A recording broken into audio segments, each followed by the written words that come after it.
Oi, pessoal, tudo bem? Hoje nós vamos ter mais uma live muito especial com o tema mielomeningocele. Semana passada e essa semana e a próxima eu estarei trazendo para vocês convidados muito especiais para a gente falar um pouquinho, bater um papo sobre mielomeningocele, que é um tema tão complexo, né? Olá, pessoal, sejam todos muito bem-vindos. Daniela, Isabela, quantas pessoas, a Grace, quantas pessoas queridas, sejam todos bem-vindos. O meu bate-papo de hoje é com um super especialista, Dr. Alexandre Lourenço. Eu vou ver se o Dr. Alexandre já está aqui. Se ele estiver, olha, ele já está. A gente já começa a conversar. Enviei o convite para ele, assim que ele entrar, a gente já começa nosso bate-papo. Olá, boa Oi, noite. doutor Olá, Alexandre! tudo bem? Boa noite! Boa noite. Que alegria te ver! É um Seja prazer muito meu participar bem-vindo! aqui com você. Obrigado. Ai, doutor Alexandre, você não tem ideia da emoção e da alegria que é estar aqui hoje falando com você, né? Que bom. Eu não sei, o nosso convite foi através da doutora Neuci, que além de uma especialista neurocirurgiã, ela é uma amiga de alma, de coração. Eu sempre ouvi falar muito bem de você e sempre me inspirei nas suas aulas, nas coisas que você passa para todo mundo. E eu queria te contar um pouquinho, porque acho que eu não tive ainda oportunidade, né? E para quem estiver também nos assistindo, eu sou fonoaudióloga de formação e eu tenho vários projetos com médicos, com especialistas da área da fonoaudiologia. E aí, eu fiz anteriormente, o mês passado, sobre alergia alimentar, né? E trouxe alguns convidados, algumas pessoas especiais, assim como você, para bater um papo com as pessoas. E aí eu falei, bom, antes de eu entrar num tema mais específico da fono, eu quero falar de uma coisa que tem um valor afetivo tão forte para mim, que é a mielomeningocele, né? Eu tenho uma filha de 23 anos que tem mielomeningocele e, e aqui em Campinas eu sempre trabalhei, fiz projetos, eu atendia casos neurológicos e aí por motivos de até questões físicas, eu parei de atender neurológico, mas eu nunca me afastei da neurologia, né, das crianças, das pessoas com mielo. E aí, quando eu pensei em fazer sobre a mielo, eu falei, puxa, eu quero trazer médicos assim, de homens e de almas. E graças a Obrigado. Deus, todos os meus convidados atenderam os meus pedidos. É um Então, prazer estar participando aqui. Você está falando assim, né? Na verdade, sendo uma mãe de uma criança, uma moça com mielo, né? Eu sempre ponho nas minhas aulas uma das que eu faço questão de colocar sempre que é uma equipe multidisciplinar e nessa equipe multidisciplinar os pais estão lá, né? O pai é uma parte importantíssima, né? Que a gente vê aquelas crianças que têm um suporte familiar, realmente o desenvolvimento é muito diferente daquelas que infelizmente não contam com esse sim, apoio, né? Que infelizmente a gente acaba convivendo com isso pelas condições socioeconômicas do país e tudo mais, nem todo mundo tem acesso a ter aquilo que pode ser proporcionado pela medicina, pelas terapias que podem estar disponíveis, né? sim. E hoje acho que o objetivo maior é isso, trazer para essas pessoas que podem estar com a gente, nos ouvindo, que tenham toda a informação vinda de Dr. Alexandre Lourenço, né? Que é uma referência para mim, uma referência nacional, mundial. Então, antes da gente começar o nosso bate-papo, eu queria fazer a sua apresentação. É claro que todos já conhecem o Dr. Alexandre. Eu sei que o seu currículo é extenso, mas eu preciso fazer uma apresentação de tão lindo que é o seu trabalho, de todas as Obrigado. formas que você já se especializou. Então, Dr. Alexandre Lourenço, ele é professor afiliado da Escola Paulista de Medicina, Unifesp, na disciplina de Ortopedia Pediátrica, ex-presidente da Sociedade Brasileira de Ortopedia Pediátrica e ex-fellow do Children's Memorial Hospital de Chicago. Então, assim, é uma pessoa que eu queria muito estar aqui hoje E mais do que todo esse currículo maravilhoso, eu sei que você tem um coração e uma alma gigante, maior do que todo o seu currículo. Ah, obrigado. Então, eu Mas no agradeço currículo tem que colocar o muito. que eu aprendo com os pais todos, né? Porque realmente é um aprendizado que a gente vai tendo, né? Pois é. Tem algumas coisas que a gente tem dos mestres, dos professores que nos antecederam, né? Um deles, o Dr. Galucci, que era um professor da cirurgia torácica da Escola Paulista de Medicina, ele falou: o médico ele tem que fazer todo dia uma oração de humildade, porque é muito fácil a gente ficar se autoelogiando, que a gente tem um monte de coisa que a gente sabe, mas na verdade é isso, a gente tem que ter a humildade para reconhecer que a gente não sabe, veja só a Covid aí que está ensinando todo mundo, né? O que tem de médico apanhando com isso, né? É uma coisa extraordinária. Então é isso que falta muitas vezes, né? Então eu guardo isso do Dr. Galucci, que foi um mestre na cirurgia torácica, e também se mencionou no meu currículo a parte que eu faço questão do fellowship em Chicago, né? Que o Dr. Luciano Dias, que foi o meu mentor lá, é um médico formado na Escola Paulista de Medicina também. Ele é uma pessoa extremamente generosa, ele que possibilitou que eu ficasse lá um ano com ele. Ele formou vários fellows do Brasil, da América Latina, e é um dos maiores centros que tiveram que teve de mielomeningocele no mundo, né? E o Dr. Luciano Dias é uma pessoa extraordinária, né? E essa semana ele estava se aposentando. Ai, não Infelizmente, acredito. está se Verdade, doutor aposentando. Essa semana eu Alexandre. recebi essa notícia dele anteontem. Que ele Ah, está mas ele ainda bem tá que se ele deixou o doutor aposentando. Alexandre e outros, né? Muitos outros. Né? Doutor Alexandre.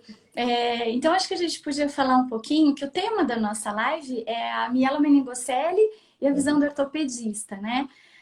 Então, eu queria começar a falar um pouquinho desse bebê, né? Que nasce com a mielomeningocele. Nós tivemos já lives com a doutora Nilce, como neurologista, com o doutor Márcio Miranda, da parte urológica, com o Dr. Marcelo Nomura, da parte da medicina fetal e um pouquinho da cirurgia intraútero, né? Uhum. Mas especificamente a gente sabe que a parte da fisioterapia e da ortopedia é uma parte, junto com a neurologia, muito importante, né? Que a gente vê graves sequelas, o quanto é importante o trabalho do ortopedista e da fisioterapeuta. Então, no bebê, quais seriam assim, as deformidades mais comuns? Então, eu tenho a felicidade de trabalhar e atender as crianças do grupo do Dr. Moron e Dr. Sérgio Cavalheiro. A gente trabalha no Hospital Santa Joana, Promatre. Então, o grupo Santa Joana tem uma experiência grande com a cirurgia fetal, e o Dr. Sérgio Cavalheiro, tanto lá como na Escola Paulista, também tem uma grande experiência nessa parte de neurocirurgia. A doutora Neuci, que também é lá da Escola Paulista, com quem a gente tem a convivência também muito próxima também. Né? A gente faz um ambulatório, inclusive, no mesmo dia lá na Escola Paulista, então a gente sempre está se cruzando. Mas, particularmente, avaliando as crianças, então, como tem um fluxo grande dessas crianças para um hospital, e onde eu que dou assistência na parte ortopédica, então eu tenho a oportunidade de avaliar já a criança logo ao nascimento. Isso mesmo antes da cirurgia cirurgia a céu aberto, fazer a cirurgia fetal, as mesmas cirurgias feitas após o nascimento. Então, há mais de 20 anos que nós estamos fazendo esse segmento com essas crianças. E é interessante, porque ali no berçário, a gente já pode fazer um inventário daquelas alterações que são presentes. Porque eu fico observando, a gente vai vendo o que a criança tem de movimento, né?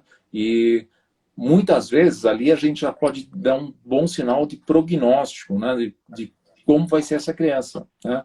Porque através da ação muscular, a gente vê, por exemplo, um bebezinho, nasceu lá, a gente vê que ele consegue fazer uma extensão do joelho, ele tem o quadríceps forte, é o músculo do chute, né? Pô, essa criança, a gente ali no berçário, quer dizer, no primeiro dia de vida dela, a gente vê as crianças fazendo esse movimento, a gente já pode falar para os pais que é um bom prognóstico motor, porque a gente sabe que as crianças que têm esse nível, que é o nível, a gente vai chegar lá já nos níveis motores, mas essa é uma criança que tem um nível motor lombar baixo, que isso vai ter um prognóstico de marcha até a vida adulta, se permanecer em mais de 80%. Né? Nossa, Isso que é bastante. importante ver. Então, ali no berçário a gente já vê.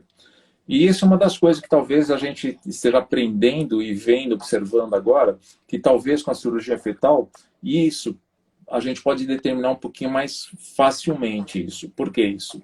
Porque muitas vezes, quando eu ia examinar a criança que fazia uma cirurgia após o nascimento, a cirurgia de fechamento da mielo, às vezes a manipulação daquele tecido nervoso para fazer o fechamento, tudo. Então, a gente não, muitas vezes a criança não estava exibindo movimento, mas por causa da manipulação tinha sido muito precoce ainda, né? Então a gente tem que aguardar, deveria aguardar um período até conseguir determinar realmente se a criança apresenta ou não aquele determinado movimento que nos leva à classificação funcional, né, dessas crianças com mielo.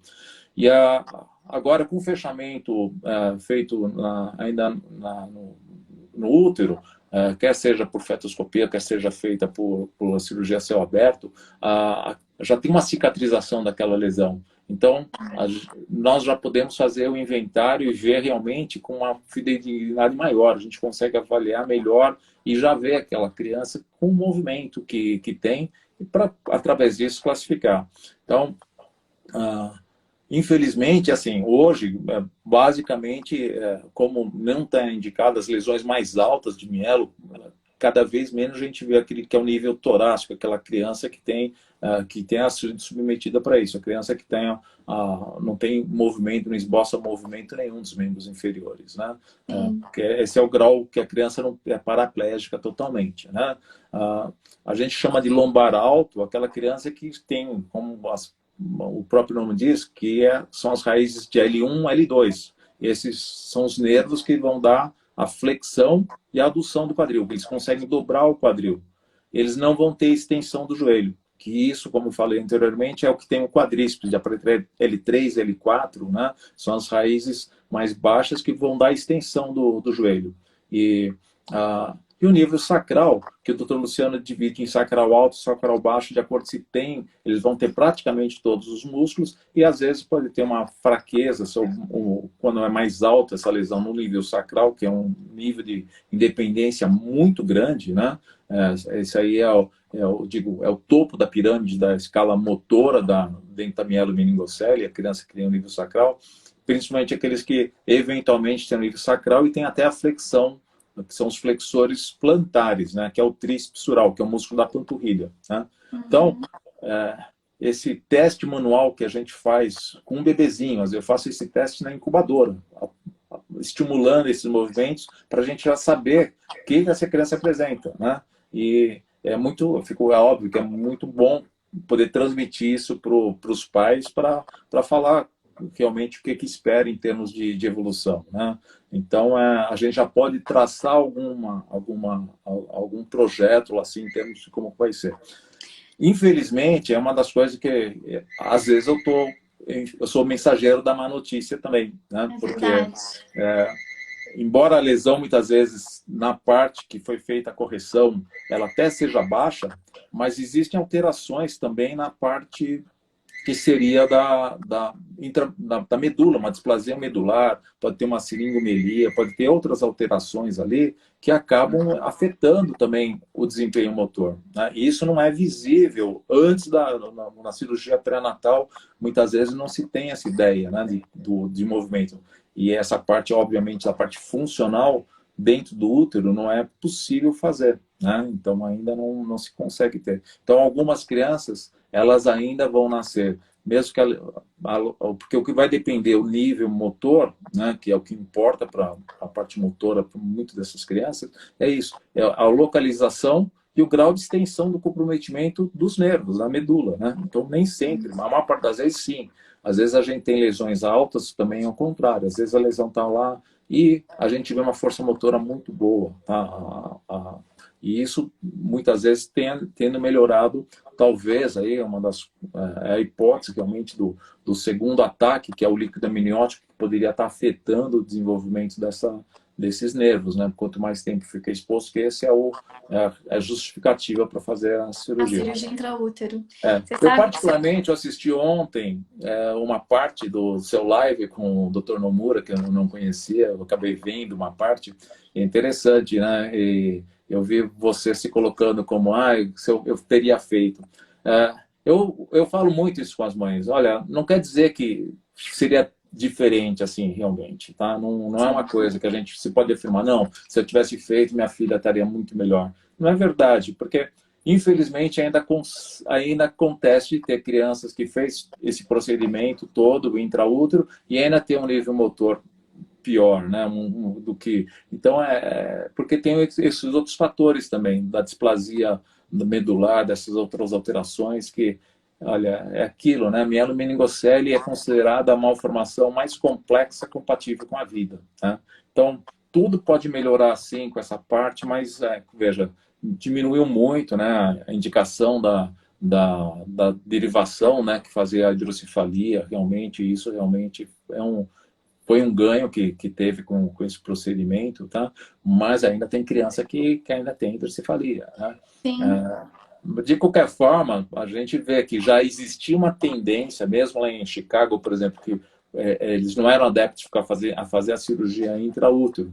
A cirurgia sempre foi pós-natal lá, mesmo quando foi liberada pelo estudo MOMS, né, foi feito o estudo mostrando que poderia ter uma vantagem fazer a cirurgia pré-natal, eles continuaram fazendo a cirurgia pós-natal, né? E eles viram que eles estavam diminuindo a indicação de fazer derivação, que colocar a válvula, porque não é um problema colocar a válvula em si. Tem um estudo que foi publicado pelo grupo de Chicago mostrando que o problema são as trocas da válvula, tá? E Sim. é isso.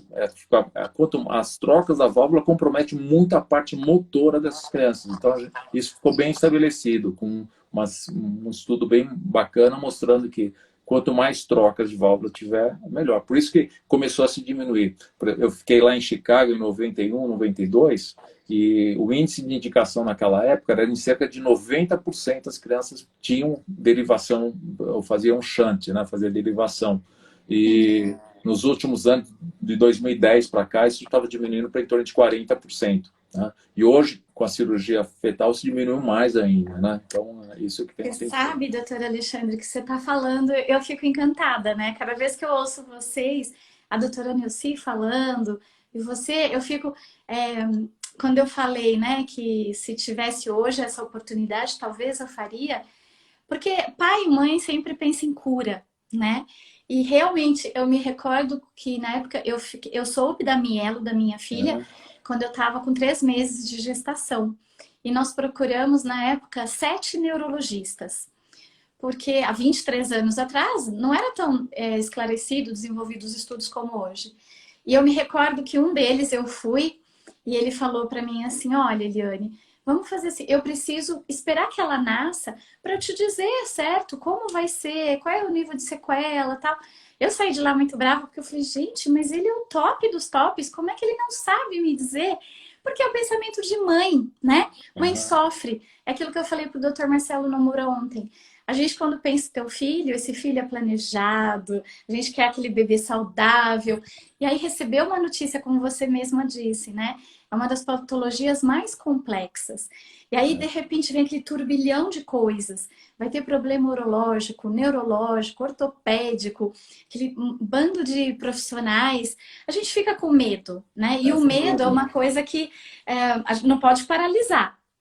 Então, eu vejo que hoje, com toda essa tecnologia, essa cirurgia intraútero, minimizar essa questão da válvula, porque a Isabela, por exemplo, tem 23 anos, ela trocou só 3 vezes a válvula. Mas eu conheço crianças ainda na primeira infância que já trocaram, como eu disse ontem, mais vezes a válvula do que tem de idade, né? É verdade. Mas eu acho que hoje a gente encontrar médicos tão especialistas quanto você e quanto outras redes de médicos que acreditam também na reabilitação. Eu digo isso porque a Isabela, minha filha, a lesão dela é nível de T1. E Uhum. na época é uma lesão muito alta, né? Os médicos também falavam, ela não vai ter movimento de braço, membro superior. E você falou um ponto muito importante. Embora se tenha essa avaliação muito precoce, o desenvolvimento da criança também vai mostrando, né, doutor É Alexandre? lógico, é lógico. A gente fala, por exemplo, e isso é uma das coisas que às vezes eu me batia muito, porque mesmo no nível torácico, Eu sei que a preocupação principal de um pai, quando tem um diagnóstico e quando a gente vai fazer essa avaliação, tá ali, eles estão vendo a criança lá assim, e às vezes com umas deformidades bastante graves até, porque pode ter uma luxação de joelho, o joelho totalmente invertido, o pé torto graves, e a primeira, eles perguntam, meu filho vai andar? Então, realmente é isso. Então, a gente tem que diminuir um pouquinho isso para mostrar que, sabe, tem outras coisas, né? A gente faz Sim. tudo para a criança poder fazer, para tentar andar. E eu falo, por exemplo, no nível torácico, o acompanhamento de adultos em Chicago, 4% dos adultos que tinham nível torácico conseguiam ter alguma marcha ainda útil, né? Porque tem marcha que a gente chama de marcha terapêutica, que é importante fazer esse treino de marcha para todos os níveis, né? Mas é óbvio que mesmo um lombar alto, né, assim como o torácico, a maior parte deles acaba sendo cadeirante depois na vida adolescente, porque é muito esforço físico, então para chegar, às vezes, em determinado ponto, até chegar lá com muleta, com aquele aparelho, eles acabam desistindo, né? E isso é uma coisa que a gente tem sempre que conversar bem com a família, né? Para ver, porque da mesma forma que a família é importante para ter essa participação, às vezes a cobrança, eu falo os pais, às vezes parece aquela coisa de pai de vestibular, né? Se aquele, já estudou hoje, já fez, né? Então, e aí o cara começa a ter birra, fica sem vontade de estudar, né? Sim. Ali. E aquela cobrança. Por isso que tem que ser estimulado e não ser cobrado. E eu já tive uma moça que hoje até ela é advogada e é uma mielo, e ela tinha lombar baixa, ela paciente minha de Sérgio Cavaleiro, e essa moça, ela tinha tudo para andar. E, inclusive, o peso dela, que é um dos fatores que atrapalha, ela sempre foi magrinha, sempre tinha o quadríceps super bom, mas a mãe cobrava desde pequena tanto, mas tanto dessa moça, essa menina, que quando eu mandei a mãe para o psicólogo, falei, a criança resolveu finalmente, a mãe se tocou e a criança começou a se empenhar e andar, né? Sim.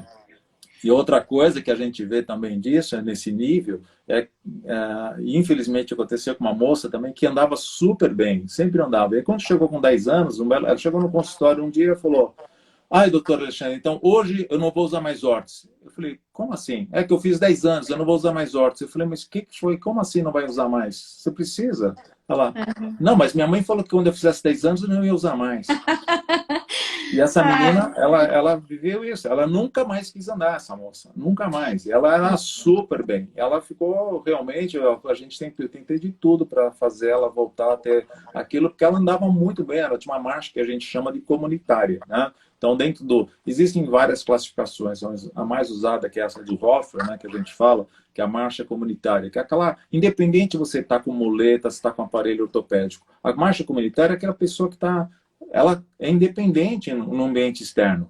Tem a marcha domiciliar, que é aquele que anda dentro do seu ambiente só, mas para distâncias maiores precisa de uma cadeira de rodas, né? E a sim. marcha terapêutica, que eu já cheguei a mencionar, é aquele paciente que consegue fazer nas sessões de terapia, fazendo com barra, com muito esforço, com determinados aparelhos que se consegue fazer, só é uma marcha terapêutica, porque às vezes para andar uma distância de um salão da fisioterapia demora lá uns 20 minutos, meia hora, né? Uma distância de 10 metros. E ele fala, pô, é útil fazer isso? Por dois, eu sempre falo que é útil a gente tem que fazer o treino de marcha. Primeiro porque a gente não sabe, como eu falei, os 4% dessas pacientes que podem ser independentes, a gente não tem a bolinha de cristal. Então não adianta falar uma pessoa, nível torácico, nenhum lombar alto, essa criança não vai ser cadeirante. Eu falo, não acontece isso, né? E infelizmente, eu entendo o papel de algumas instituições que chegam a falar, porque o dinheiro, algumas vezes, de uma instituição é curto, né? Então, Sim. eles têm que repartir por todo o bolo das crianças que têm problemas neurológicos mais diversos, né? Então, eles não podem investir tudo isso, né, para uma criança que tem praticamente 96% de ser cadeirante. Mas é aquilo que você fala, né? Você como mãe, você como pai, você sabe. E eu como médico não posso falar, não sei se, eu não sei realmente. Então a gente pode investir.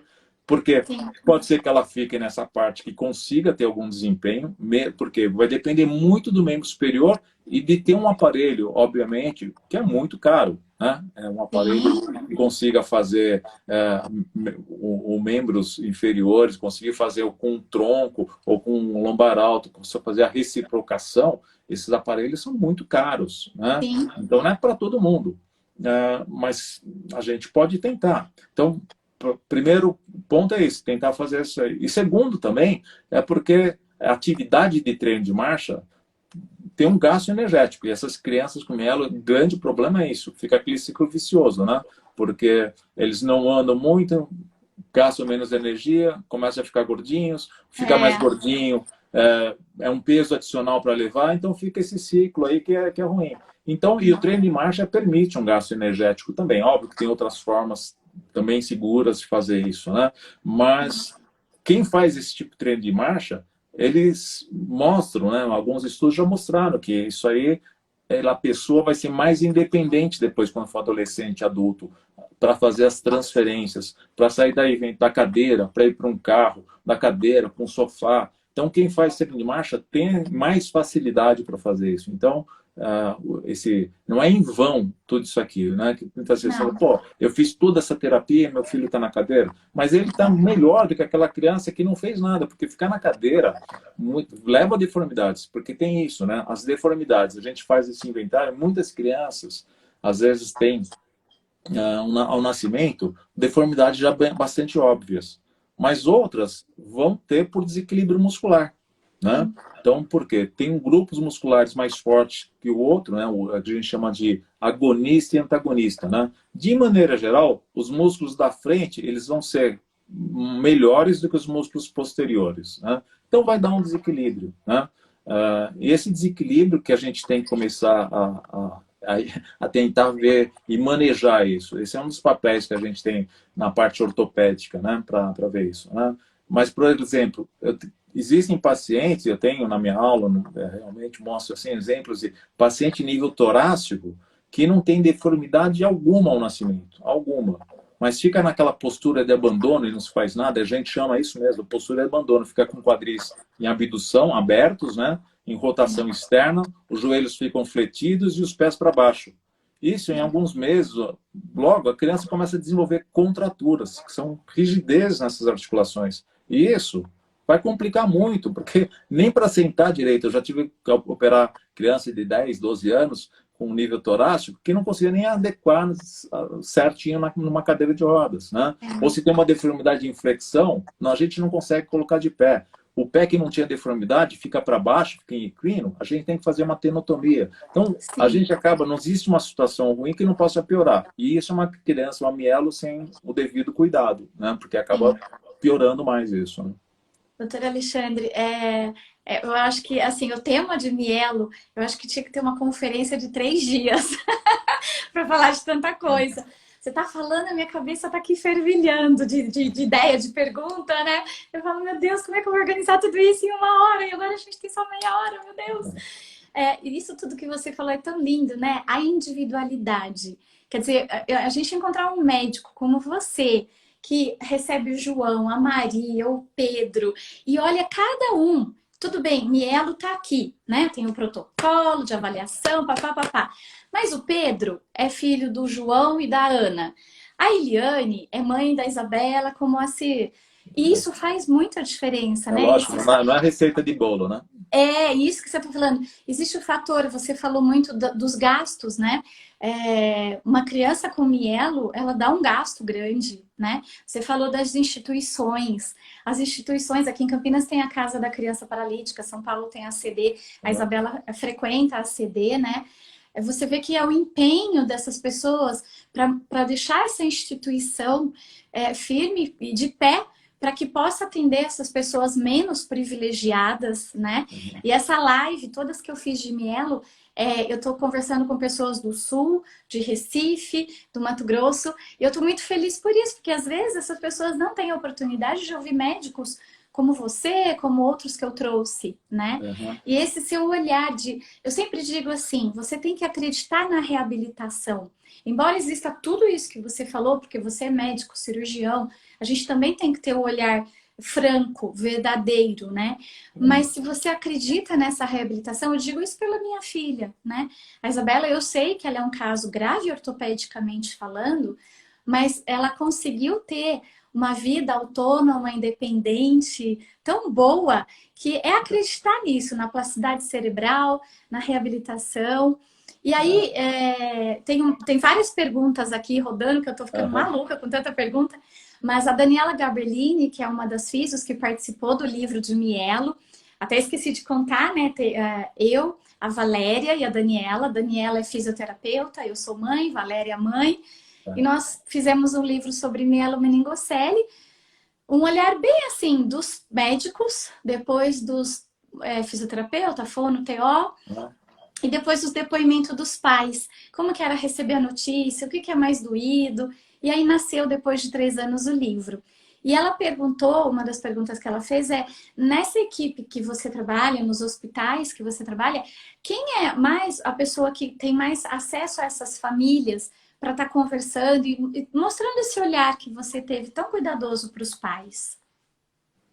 Então, é assim, por mais que a gente tenha esse contato, né? Mas acaba sendo a parte de reabilitação, boa parte fica a meu cargo, né? Que eu que acabo indicando, não só por causa da cirurgia, não é só cirurgia, né? Muitos dos tratamentos que são feitos, o tipo de órtese, a prescrição, o momento de fazer, acaba fazendo muitas vezes pela parte ortopédica nisso, né? Mas obviamente, eu falo, primeiro ano, a não ser aquelas crianças que já têm deformidades, que precisam fazer uma intervenção ortopédica, uma criança que nasce com o pé torto, que é bastante frequente, que já começa a fazer um tratamento, e a gente tem feito com sucesso, não é tão grande. O pé torto é um capítulo à parte, né? Porque o pé torto, idiopático, mesmo as crianças que não têm mielo, o pé torto, por muito tempo, foi considerado um procedimento só cirúrgico, né?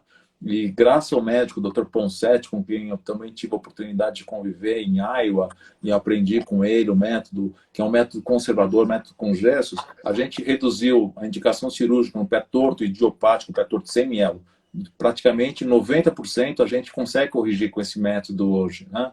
Na mielo não responde tão bem assim, mas cerca de 40%, mas o problema é manter. A gente consegue ter uma correção, mas pelo desequilíbrio, pela alteração muscular, a recidiva é maior nesses casos, né? Então a gente acaba tendo. Então, mas no primeiro ano, basicamente, o principal ator aí é o neurocirurgião, né? É ali que vai estar o principal controle para ficar vendo. Então, primeiro, ou antes era pela intervenção que fosse da parte, que seria da parte do fechamento e eventual derivação, e hoje eles acabam vendo e depois controlando para ver se não está desenvolvendo hidrocefalia, e a gente vai vendo em conjunto isso, né? Eu digo que a assim, gente casa, né, doutor Alexandre? A gente casa com neuro, casa com ortopedista. A gente acaba fazendo muito isso, né? Dentro assim, o ideal, mas não faz, eu percebo que não fez tanta diferença, assim. Nos Estados Unidos é muito comum ter os centros de espinha bífida num único hospital, porque é um único local, que o médico já tem o seu consultório lá, tudo. Não é a nossa prática aqui no Brasil, né? Porque eu atendo o Dr. Sérgio Cavaleiro, que é o Dr. Enelci, tem uns consultórios à parte, né? Os urologistas também, então eles acabam passando, né? A gente acaba vendo. Muitas vezes vem de fora, acaba passando, mas a gente consegue conciliar bem isso, a gente tem um contato muito grande entre nós, né? Então, isso que eu ia falar agora, doutora Alexandre. A gente tem um contato muito grande. Eu digo que a tecnologia ajudou muito. Imagine que há tempos atrás eu ia estar aqui conversando com você sobre esse tema, né? Eu, como fonoaudióloga, eu atendo muitas crianças com dificuldade alimentar, com alergia. Então, tem o pediatra, tem o gastro, tem o alergista, tem o otorrino, tem a terapeuta ocupacional, tem a nutricionista, a psicóloga. É uma equipe grande, né? Só que também tem cada um no consultório. Mas a gente se fala por telefone, a gente vai em congresso junto, a gente estuda junto. Então isso afunila e aproxima, né? E quem ganha é o paciente. Doutor Alexandre, tem 3 perguntas aqui recorrentes que eu preciso fazer para você. Que é assim, a Fernanda, a Daniela, a Patrícia, algumas pessoas perguntaram, para o nível torácico, precisamos do treino de marcha? Você recomenda o treino de marcha em esteira? A partir de que idade o treino de marcha? É que tá esse bombardeio de perguntas, eu resolvi te perguntar, porque senão... Então vamos lá, vamos responder, vamos por partes, né? Então vamos lá. Primeiro, é assim, o que a gente tem que fazer como ortopedista? É tentar corrigir as deformidades mais grosseiras no primeiro ano de vida, tá? O importante é que essa criança com 1 ano de idade, entre 10 meses e 1 ano de idade, esteja com os membros com alinhamento adequado para ser colocada de pé. Então essa criança vai para um parapódio, vai usar talas de lona, vai usar uma órtese curta. Não é o momento de fazer nenhum tutor nessa fase aí, né? Porque não é impossível, né? Então mas tem que colocar de pé. É sabido que as crianças vão ter um atraso no desenvolvimento. Mesmo no nível sacral, a idade média que o nível sacral começa a andar é por volta de 2 anos. E essa é uma criança que tem um melhor prognóstico. Então, a gente sabe que vai ter um atraso de desenvolvimento, né? E, de maneira geral, um nível lombar baixo, aí ele vai ter começar a melhorar a marcha por volta de 5 anos de idade. Então, é um caminho longo, né? Fazer isso aí. Então, às vezes, a criança responde antes disso, tá? Mas a média, muitas vezes, a gente tem que explicar isso para os pais, tem que ter paciência, tá? A gente vai vendo lá, porque é muita coisa que muitas crianças passam, né? Porque tem que fazer isso, então vai fazendo. Então, uma criança com nível torácico, por exemplo, vai depender muito de como que vai os seus membros superiores dela e a vontade. Isso aí vai ser muito isso, né? Não tem que ficar fazendo treino de marcha com essa criança quando a criança não está nem respondendo verbalmente, né? A gente entender a criança, saber isso, vai ser uma idade muito maior que vai conseguir fazer. Mas todas as crianças, mesmo a nível torácico, a gente tem que colocar de pé. Então tem que alinhar os membros inferiores, tem que estar bem alinhadinho, tá? Para conseguir fazer que essa criança fique de pé,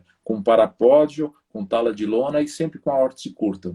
Mas Porque essa órtese curta é uma briga que eu tenho com os fisioterapeutas que não entendem mielo muitas vezes, que eles querem colocar mesmo uma órtese com dobradiça, né? A órtese articulada. Essa órtese articulada é uma órtese que serve para paralisia cerebral, não tem nada a ver com mielo. Ou a mielo, eventualmente, o nível sacral, consegue andar sem a órtese, tá? Ou, na verdade, vai usar uma órtese fixa. Tá? Não tem órtese articulada para mielo, isso não serve para nada. É um capítulo à parte aí, mas é importante fazer essa Você exceção. recomendaria, por exemplo, parapódio para uma criança de 6 meses? Não. Nenhuma criança normal ficar de pé com 6 meses. Eu não recomendo nada disso aí, né? Uma criança, a gente tem que respeitar o que seria o desenvolvimento de uma criança normal, tá? Uma criança sem mielo, ela vai conseguir ficar de pé por volta de 9, 10 meses de idade, tá? Esse negócio de andador para essas crianças sem nenhuma patologia é totalmente condenável, né? Esse uso de andador e tal. Eu sempre falo isso. Tem muitas mães que chegam lá com 6, 7 meses, a criança não tem nada e chega e fala: posso colocar no andador? Não pode, não deve, né? Proibido isso aí. Uma coisa que a gente já tentou, na época que eu fui presidente da sociedade, a gente tentou proibir isso. Infelizmente, a Associação dos Fabricantes brinquedo, né? Uma coisa que chega até a matar, porque a criança cai e machuca. Porque eu sempre falo, sempre vai ter um vizinho, uma prima que vai falar: imagina, meu filho usou, não teve problema nenhum. Eu falo que nem cigarro. Tem gente que fuma 10 maços e pode viver, pode, mas a maior parte vai ficar fumando. Um fumante vai ter uma vida encurtada. Porque a medicina não é uma ciência exata, né? Mas a gente tem que trabalhar no pool, no que responde um grande população, né? Um grande número de pessoas. Não se fala pelo individual, né? O individual, na hora que a gente vai estabelecer um tratamento para aquela pessoa para fazer ali. Mas quando a gente vai ficar falando eu tive sucesso, eu tomei um remédio aí e melhorou, não, sarei da Covid, né?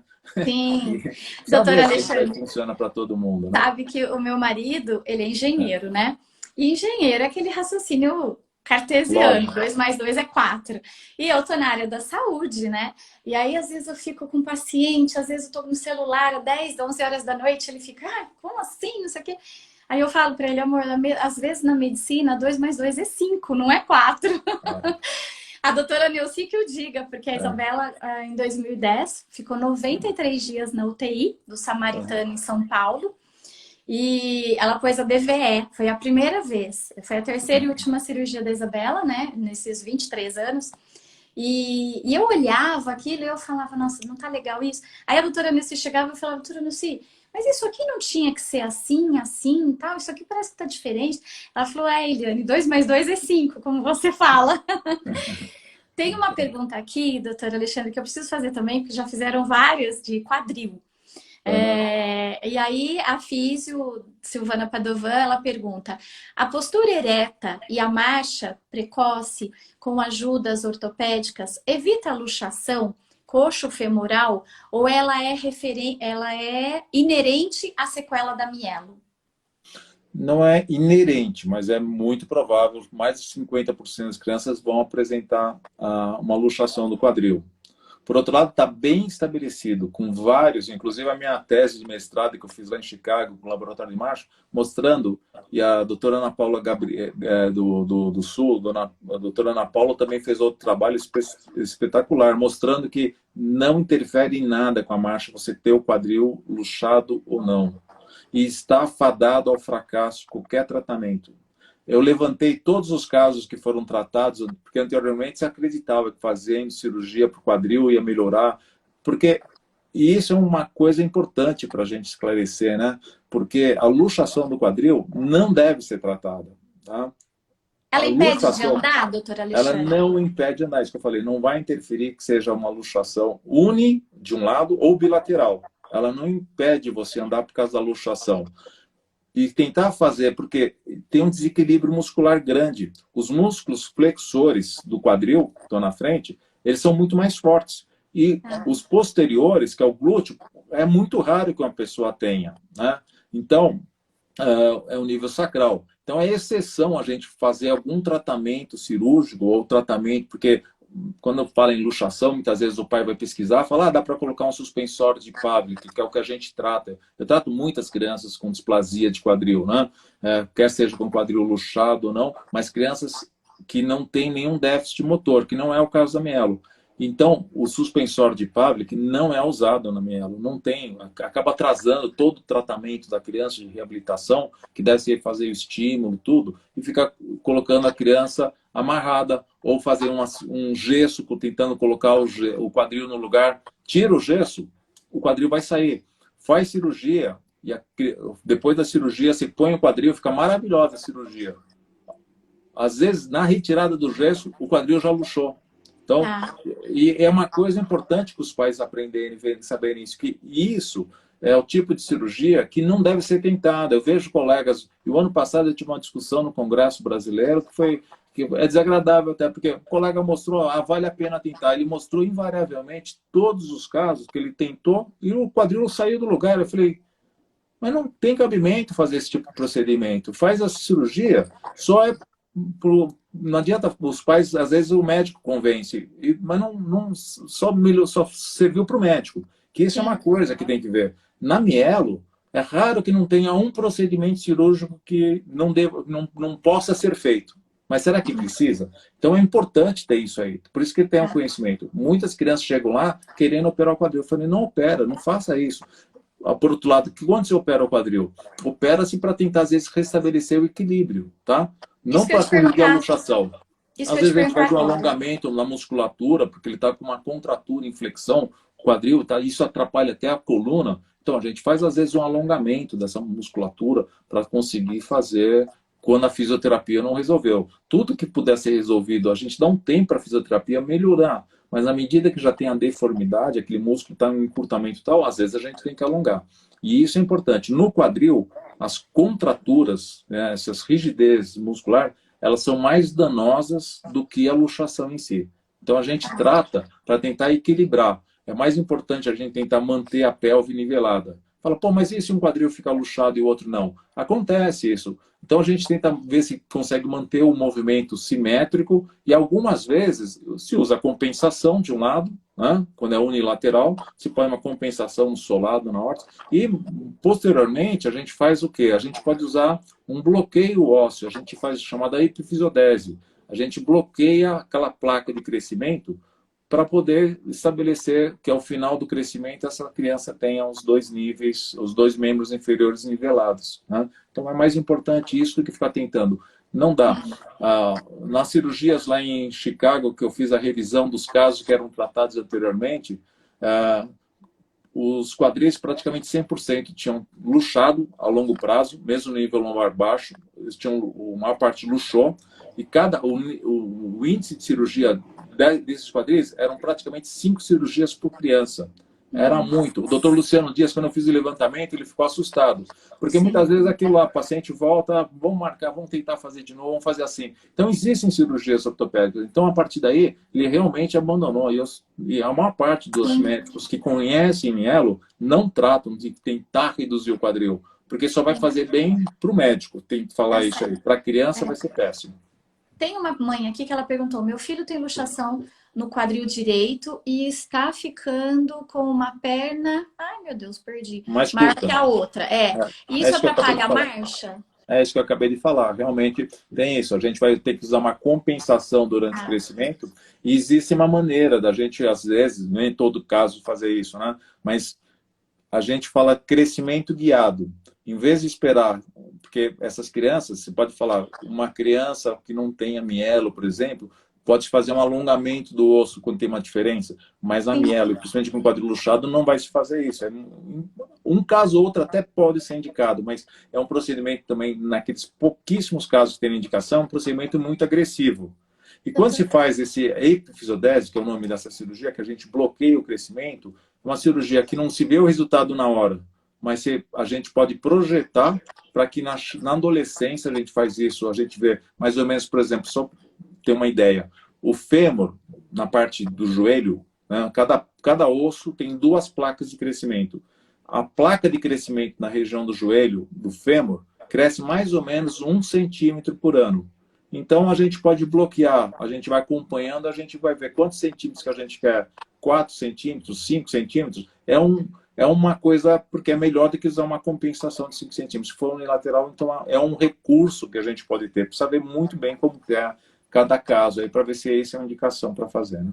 Doutor Alexandre, tem tantos elogios aqui para você que, assim, eu vou transferir no final o meu agradecimento, acho que duplicado por todas essas pessoas que estão aqui dizendo que você é maravilhoso, e eu concordo plenamente, maravilhoso. Obrigado. A criança que tem luxação de quadril, ela tem dor, a mielo? Não tem dor, tá? Não tem dor. É muito, veja, um lombar, essa é uma região que não, mesmo os adolescentes e adultos, raramente tem dor. Não é que nunca vai ter, né? Isso que fala em medicina, a gente não deve ter nunca e sempre, né? Mas é muito difícil que venha a ter dor, né? E isso que foi tentado. E eu fiz cirurgias, cheguei a fazer isso aí, tá? Então, eu falo isso com conhecimento de causa e com meia-culpa. A gente fez isso, porque quando eu fiquei lá com o doutor Luciano, a gente fez a transferência de um músculo da barriga para tentar colocar no quadril, para ver se tinha força para fazer isso. Então, se perdia essa cirurgia. Tinha uma outra cirurgia que se fazia para transposição do músculo ilipsoas, que é o músculo principal da flexão do joelho, do quadril, desculpa. A flexão do quadril. Se tirava isso no lombar alto, por exemplo, e se transferia para o grande trocante, para a lateral do fêmur. Então, na radiografia, o quadril ficava encaixadinho. Só que essa criança precisava desse músculo para começar a trocar o passo. Aí ela não tinha mais esse músculo. Então, o que adiantava você ter uma radiografia corrigida, você tratou o raio-x, você não tratou o paciente. Né? Então, não é isso. Tem que ver isso. Então, a pessoa tem que pesar realmente isso. Né? Doutor Alexandre, o senhor falou da tenotomia, né? Era muito comum, né? Eu vou dizer, mais antigamente, hoje eu já nem sei como está isso. Mas tem uma questão aqui, né? Que o tendão do joelho encurtado, a causa é sempre medula presa ou pode ser ortopédico? Pode ser ortopédico, por exemplo, um paciente que eu falei, né? Uma criança que de cedo, uma criança não nasceu com deformidade nenhuma e ela não é colocada de pé, não tem um parapódio, não tem uma tala de lona para ser colocada de pé, mantendo o joelho em extensão. Se ela fica só na cadeira, esse vício postural de ficar com o joelho dobrado não tem nada a ver com a minha medula presa. É por postura, ficou lá e não foi estimulada. Então tem muitas dessas crianças que acabam ficando dobrada lá, o joelho fica dobrado e não consegue ficar de pé, né? Aham. E que estão perguntando o que que você acha da ecoterapia. Olha, as fisioterapeutas não vão gostar muito de que a minha resposta. É assim, veja. Eu Oh, meu sei que Deus! tem, o pessoal sempre mostra, as terapias de maneira geral, veja, a terapia de desenvolvimento motor, o que se tenta fazer, por exemplo, com a ecoterapia? Você tenta fazer uma variação do centro de gravidade. Eu falo, para mim, você consegue isso também estimulando isso em cima de uma bola de Bobot, que o pessoal pensa que é bola de pilates, não é bola de pilates, aquela é bola de Não, pô. Bobot, tá? A bola de colocando lá e fazendo essa variação de gravidade. O pessoal fala, não, no cavalo, cavalo pode ser mais divertido, né? Porque tá lá a criança para fazer. Tá bom, faz mais estímulo disso aqui. Eu não vejo mudança nisso aí. Eu tenho famílias de crianças, tanto mielo como paralisia cerebral, lá em Miami tem um centro de golfinhos para criança. Então eles vão lá, pagam $10.000 para ficar uma semana em cima de um golfinho. É maravilhoso. Então muitas vezes acaba sendo sugestionado que teve uma melhora. Ninguém melhora em uma semana. Foi divertido, fez a foto lá, dá para ir para o Facebook com a foto da criança em cima do golfinho e vai fazer. Então, cavalo também é isso. Acho que eu falo para as crianças com mielo, deixa quando for para Campos do Jordão, for para uma hotel fazenda, vai lá brincar de cavalo. Fora isso, não é uma coisa. Porque os recursos são limitados e o tempo da gente também.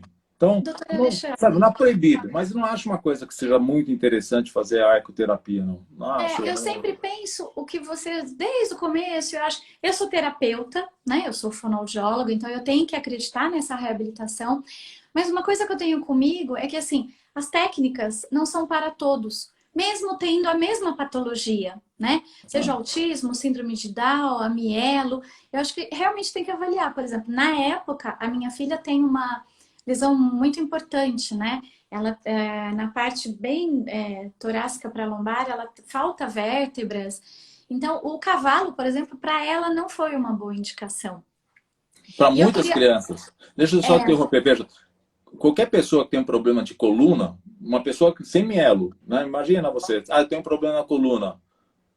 Ninguém recomenda ficar em cima de um cavalo, né? Sim, Então, a por que vai fisioterapia colocar é uma tão criança com mielo? importante, né? Então eu falo, tem outras coisas mais importantes para fazer do que fazer ecoterapia. Doutora Alexandre, a parte da piscina, embora exista, vou falar agora como fonoaudióloga, né? A gente sabe que a hidroterapia, hidroginástica, existe a questão da tuba auditiva, das otites, mas na piscina as crianças conseguem ter tanta movimentação. Eu falo pela minha filha, o É intestino verdade. funciona tão bem, né? Aham. Você indica, falando de técnicas, né? Eu sou formada no Bobat, né? Na integração sensorial, mas não tenho formação no TeraSwitch. O que você pensa sobre isso? Porque existe um bombardeio, né? De intensificar sessões, terapias. Eu falo, mielo e muitas dessas alterações neuromusculares, elas são maratonas, não é corrida de 100 metros, tá? A TeraSwitch quer fazer uma terapia de 100 metros, corrida de 100 metros. Então, eu acho, já está mostrado, tem trabalhos, inclusive, de fisioterapeuta, mostrando que não muda em nada isso aí. E eu não recomendo ficar fazendo isso. Tá? E a Sociedade Brasileira de Ortopedia Pediátrica acabou de soltar uma nota condenando isso aqui, ficar fazendo isso aí de uma maneira intensiva. Eu falei, isso não é uma corrida de 100 metros, isso é uma maratona. Então, o que fazer os objetivos? Os recursos do TeraSwitch em si, eu acho fantástico ter a gaiola, ter a parte do suspensório. Acho que vários desses recursos são muito interessantes, são muito bons, né? Agora, não precisa ficar fazendo isso aí naquele modo intensivo. Use-se os recursos, né? Eu acho que é uma coisa importante isso. Agora, da água, eu acho fantástico. A água, por outro lado, é assim, a hidroterapia, eu sempre falo, não coloque de imediato a criança na hidroterapia se ela não estiver gostando, tá? A maior parte das pessoas, a gente vê do líquido, então a maior parte das crianças vai se dar bem na água. Sim. Então, mas toma cuidado com isso, porque a natação tem esse mito, nessa lenda, que é o melhor esporte que existe. Não é o melhor esporte é o que é feito.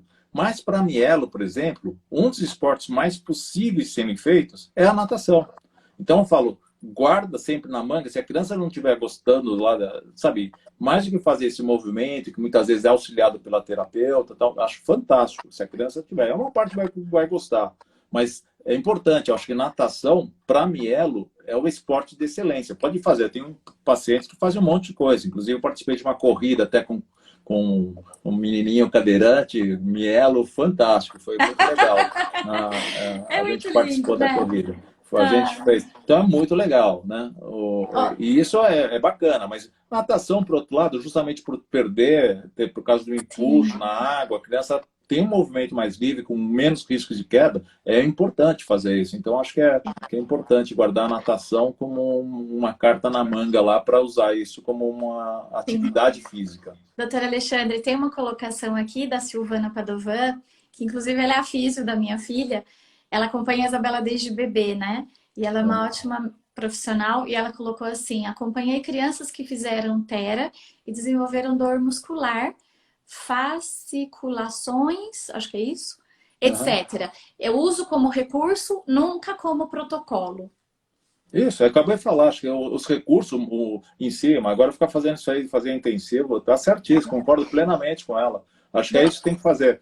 Não tem que ficar fazendo terapia, tem que fazer, porque Doutor não é para Alexandre, fazer um estímulo tão alto assim. nós temos 5 minutos. Ai, Então meu tá, vamos lá. Deus, eu Eu ficaria falo, mais eu uma falo hora muito, né? aqui. Desculpa, vamos Olha, eu vou dizer uma coisa. lá. Muitas pessoas falaram para mim, Eliane, você tem que fazer mais live de mielo. A doutora Nilce, no dia da live dela, a imagem dela ficou congelada. Eu não sei o que aconteceu.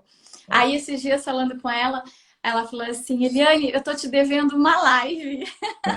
E aí tem um monte de gente aqui falando assim, por favor, qual vai ser a próxima live de você com o doutor Alexandre? Mês que vem? Então, quem sabe, né? Porque a gente tem muita coisa para falar sobre mielo e uma hora faz assim, né? Foi rápido, foi Mas gostoso. se você quiser falar alguma coisa sobre mielo, sobre atualidade, a gente tem mesmo só 5 minutinhos. Assim, a Mielo, na verdade, é isso, né? Porque hoje, até no mundo, começou a ter um interesse maior, assim, de algum. Porque nos últimos anos, na década de 2000 e 2010, assim, realmente estava difícil, porque a maior parte dos lugares realmente nem se interessavam mais por mielo. Tanto, a gente falava isso na escola, também Neuci, o doutor Sérgio Cavaleiro, falava, pô, mandava trabalho para o congresso, o cara falou, não, a gente não tem interesse científico em mielo, porque realmente não tinha nada assim a mais, né? Então, o pessoal ficava realmente deixando de trabalhar, né? Infelizmente é isso, né? É triste, mas na França, por exemplo, tem um colega francês que eu admiro muito, o doutor Alain de Meglio, de Montpellier. Ele fala que há mais de 10 anos que ele não atende uma criança com mielo, porque Ah, lá eles abortam tudo, né? sim, Então, é como se fosse possível ter um filho e falar que ele não vai ter nada na vida, né? Quem é? sim. Sabe, não existe vida sem um problema, né? Não tem assim. Então, não existe essa coisa. É óbvio que a gente quer proteger, quer que a vida seja perfeita, mas não existe, né? Então, infelizmente tem isso. Então, alguns recursos que a gente pode começar a pensar, que vai de célula-tronco, um monte de coisa, aí realmente, ainda, sabe, é mesmo como TeraSuite aí muitas vezes, né? O pessoal acaba aplicando, faz muito bem para o terapeuta que está cobrando muito caro para esse tratamento, a terapia de célula-tronco também, por enquanto, sabe, é uma visão que a gente pode ter, mas eu tenho várias crianças que gastaram fortunas fazendo esse tratamento e voltaram para cá absolutamente iguaizinhas. Muitas vezes, no Doutor primeiro momento, Alexandre. até fala que melhorou, mas não, sabe, não, Sim. não mudou nada, né?